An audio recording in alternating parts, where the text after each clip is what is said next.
Generations have spent years waiting for their lives to change. They've waited for better circumstances, more confidence, greater motivation, or the right opportunity. They believe that once conditions improve, their future will improve as well. However, one of the most powerful ideas is that it's not our conditions that shape our lives. It's our decisions. This idea can be difficult to accept because it shifts responsibility back onto the individual. It's often easier to focus on external factors than to recognize the role personal choices play in creating outcomes. Yet when people look closely at their lives, they often discover that the direction they're moving is largely the result of decisions they've repeatedly made over time. Every life is shaped by decisions. Some appear significant, such as choosing a career, ending a relationship, or committing to a new goal.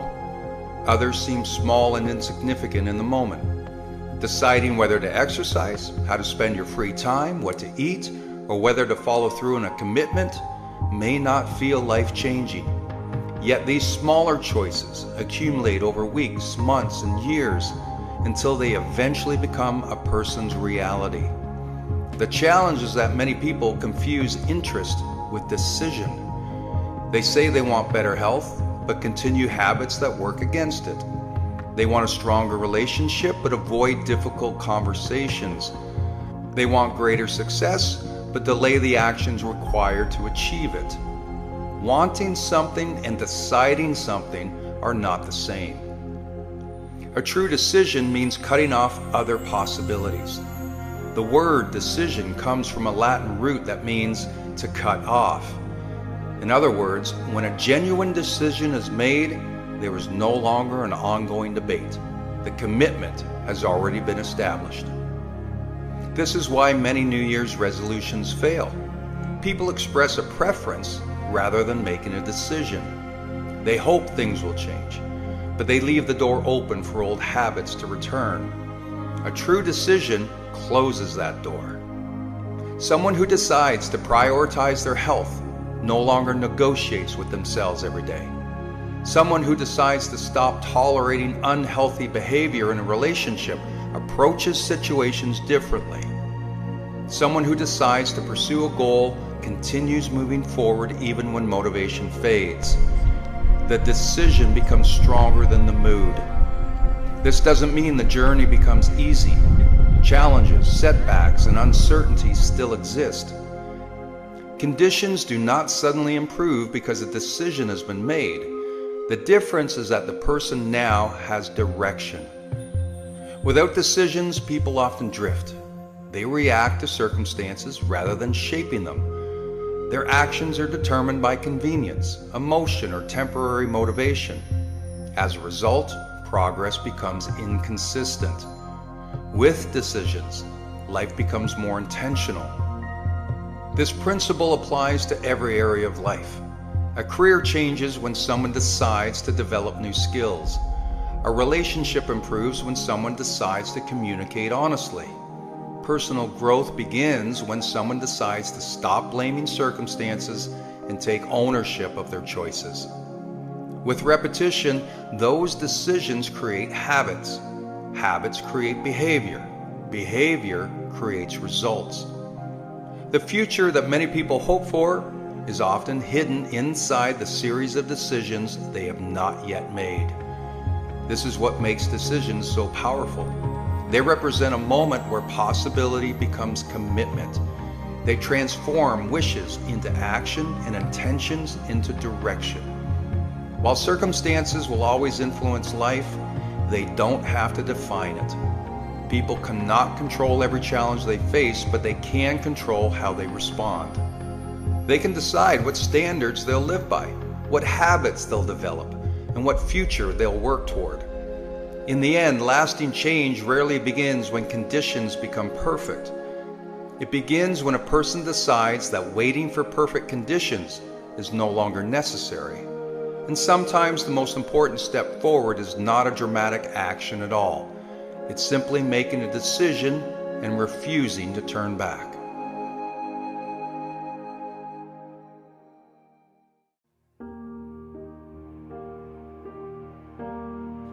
Trauma doesn't always show up the way people expect.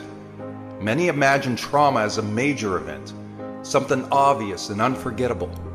And sometimes it is, but most times, trauma is quieter than that. It can come from years of criticism, from feeling ignored or unsupported, from moments where someone felt unsafe, embarrassed, rejected, or alone. What makes trauma difficult is that it rarely leaves a visible mark. Instead, it often changes how a person sees themselves. Over time, those changes can feel like identity. A person might say, "I'm just an anxious person." Another might believe, "I'm not confident." Someone else might say, "I'm not good with people." But sometimes those beliefs didn't start as personality traits. They started as protection. When the brain goes through painful or stressful experiences, it learns quickly. Its job is to keep us safe, so it studies what happened and tries to prevent it from happening again. If someone was constantly criticized growing up, their mind may learn to avoid mistakes at all costs. It can show up as perfectionism later in life. If someone was rejected or hurt in relationships, they may learn to keep people at a distance. It feels safer that way. If someone grew up in unpredictable situations, they may try to control everything around them just to feel stable. At first, these responses help them cope. They help them survive difficult moments. But over time, those same responses can become limiting. Perfectionism can create constant pressure. Emotional distance can make connection harder. Control can turn into anxiety when life doesn't go as planned. The person may not realize where these patterns came from. They simply believe, "This is just who I am." But the truth is, the brain and body remember experiences in powerful ways. When something painful happens, the nervous system stores that memory. Even years later, certain situations can trigger the same reactions. The body may tense up. The mind may assume danger or rejection, even when none exists. This may be viewed as your weakness or a flaw, but it's the brain doing what it's supposed to do: protect. The problem is that many people blame themselves for these reactions instead of understanding them. They think they're broken. They think something's wrong with them, or they think they'll always be this way. But identity is not as fixed as it feels. Many of the beliefs people carry about themselves were learned during difficult moments, and what is learned can also be unlearned. Awareness is where change begins. When someone starts asking why they react the way they do, things begin to shift. They start seeing patterns that once felt automatic. They might realize their need for perfection came from a fear of criticism. Their guarded nature came from a past hurt, or their constant worry came from years of uncertainty. This realization is not about shaming the past, it's about understanding it. And understanding creates space to heal. Healing doesn't mean forgetting what happened. It means recognizing that the survival habits built during painful times don't have to control the future. A person can learn new ways to respond. They can rebuild trust. They can slowly replace fear with strength. This takes time and patience, but it starts with a simple truth. Trauma may have shaped parts of you, but it's not the whole story. The reactions you carry today may have once helped you survive, but survival is not the same as living. And the moment you begin to understand that, you also begin the process of becoming someone new.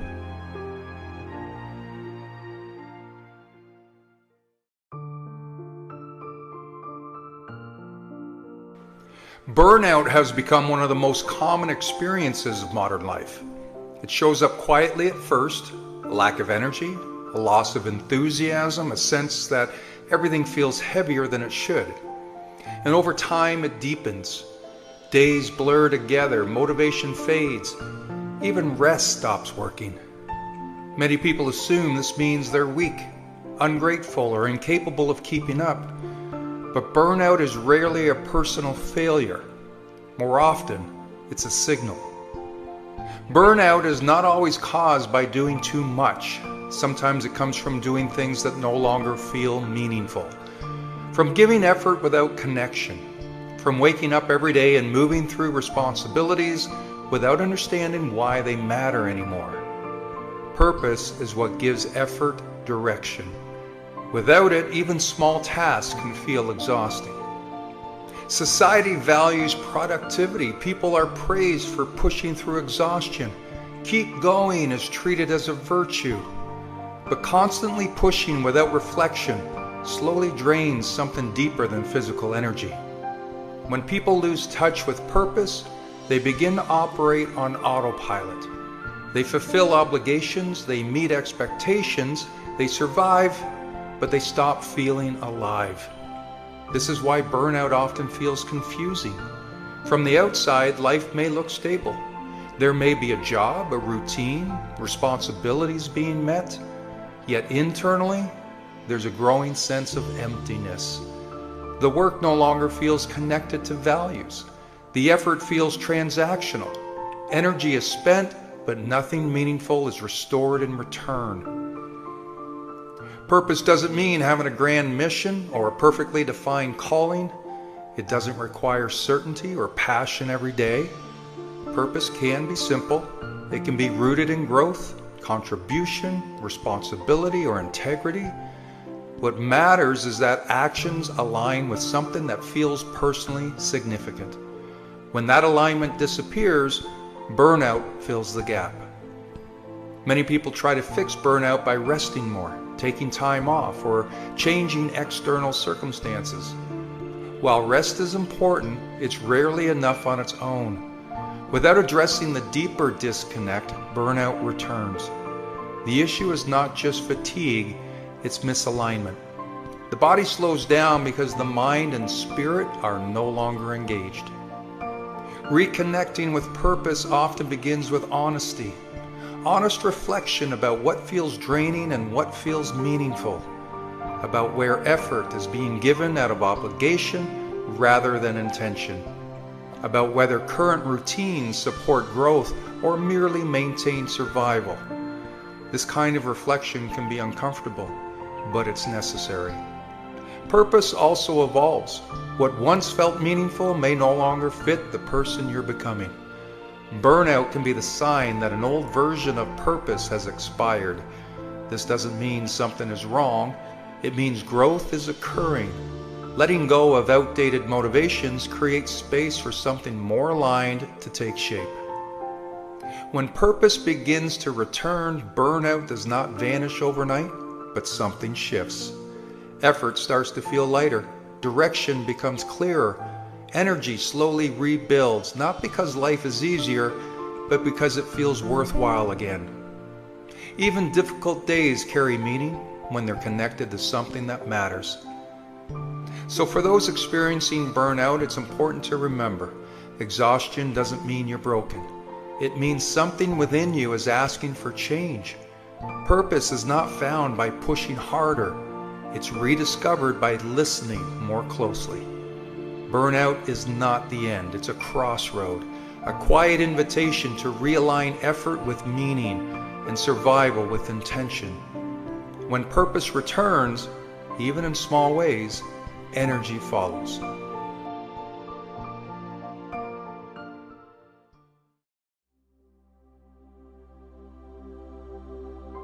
Gratitude is one of the simplest truths we can practice. Yet it's the one we often forget when life gets hard. We get so focused on what's missing that we lose sight of what's already here, the quiet blessings that surround us every single day. It's easy to be thankful when everything feels right, when the sun is shining, when things are going our way, when life feels light and effortless. But real gratitude begins when nothing seems to be working, when plans fall apart, when you feel lost, overlooked, or uncertain about what comes next. That's when gratitude becomes a choice, not a reaction. Because gratitude isn't about pretending everything is perfect. It's about seeing clearly that even in pain, there is something meaningful.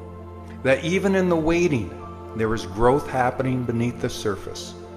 Gratitude teaches you to stop chasing someday and start noticing today. We all go through seasons when we want more. More success, freedom, love, peace. And there's nothing wrong with that. Ambition is a beautiful thing.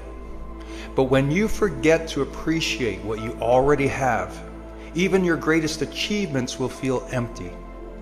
Gratitude doesn't kill drive, it fuels it.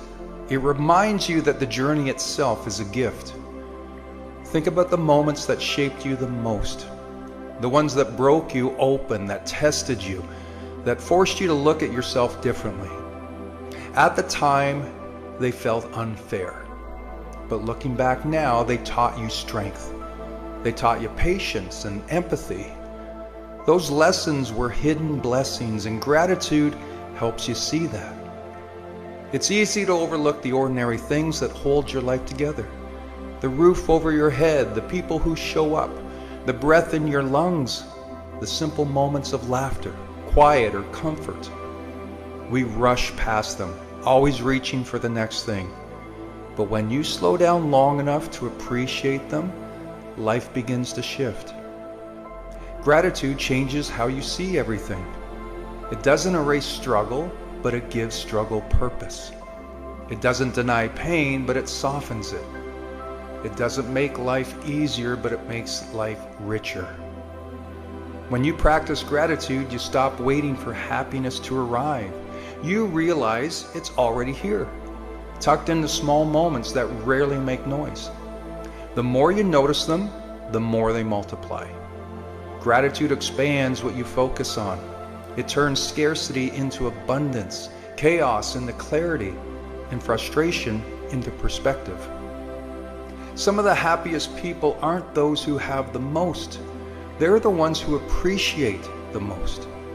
They look at what they have and see possibility instead of limitation. They see lessons where others see loss. They see beauty where others see nothing at all. Gratitude doesn't need grand gestures. It's found in stillness, in awareness, in remembering that every day you wake up is another chance to grow, to give, to love, and to begin again. So when life feels heavy, when things aren't unfolding the way you had hoped, pause, take a breath, look around. Somewhere in the middle of all of this is something to be thankful for. Not because everything is perfect, but because despite everything, you're still here. You're still learning. You're still becoming. And that alone is reason enough to be grateful.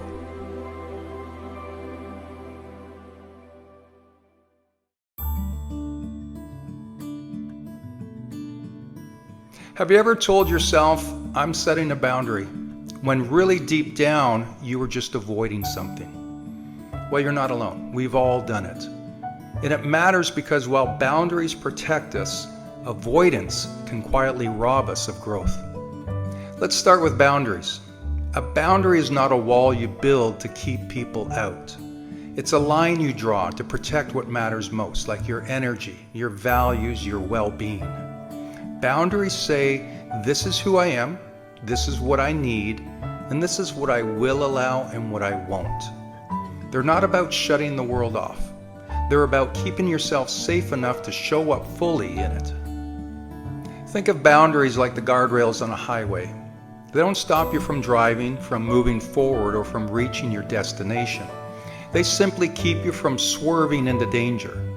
Now, without them, the road becomes unsafe, chaotic, even destructive. Boundaries in life do the same. They keep us grounded, focused, and able to give our best where it matters most. Now let's talk about avoidance. Because avoidance wears a disguise. It can look like a boundary. It can sound like, I just don't deal with that person anymore, or I don't want to think about it. But avoidance doesn't protect you, it limits you. Avoidance is about fear. It's about running from discomfort instead of learning from it.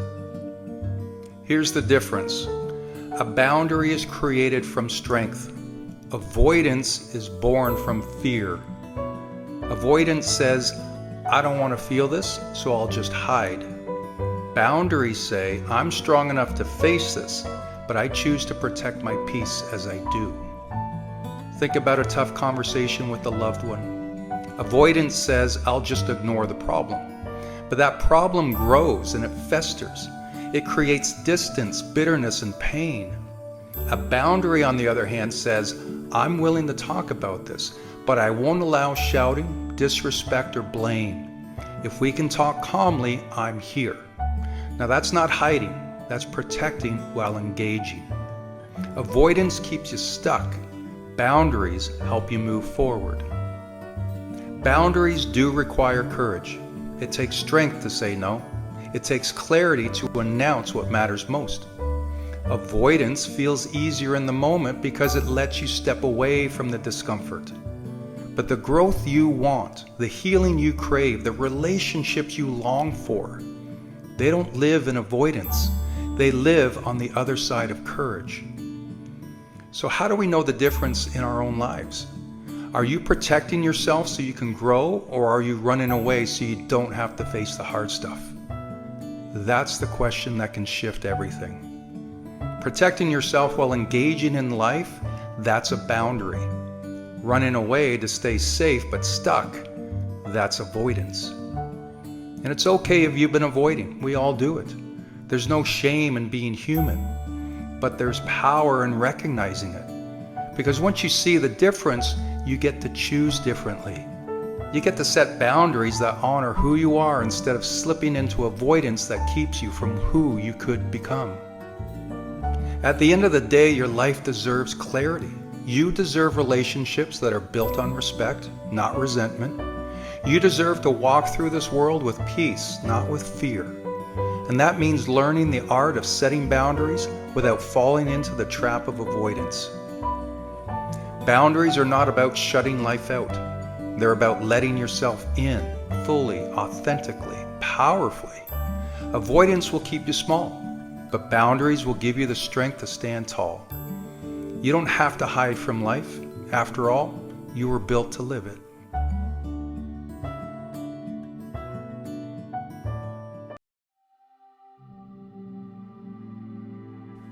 The voice of comfort is always present. It whispers to you in the morning when the alarm goes off. Hit snooze, you need more rest. It speaks when you think about exercising. Tomorrow's better, you should relax today. It shows up when you want to start that project, make that call, or have that difficult conversation.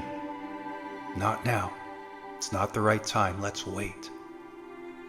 That voice isn't necessarily your friend. It's your brain doing what it's supposed to do. You see, your brain is wired for survival, not success. For thousands of years, our ancestors survived by avoiding pain, conserving energy, and seeking comfort. Comfort meant life. Discomfort meant danger. But in today's world, the brain's survival system sabotages your growth. What once protected you is now holding you back.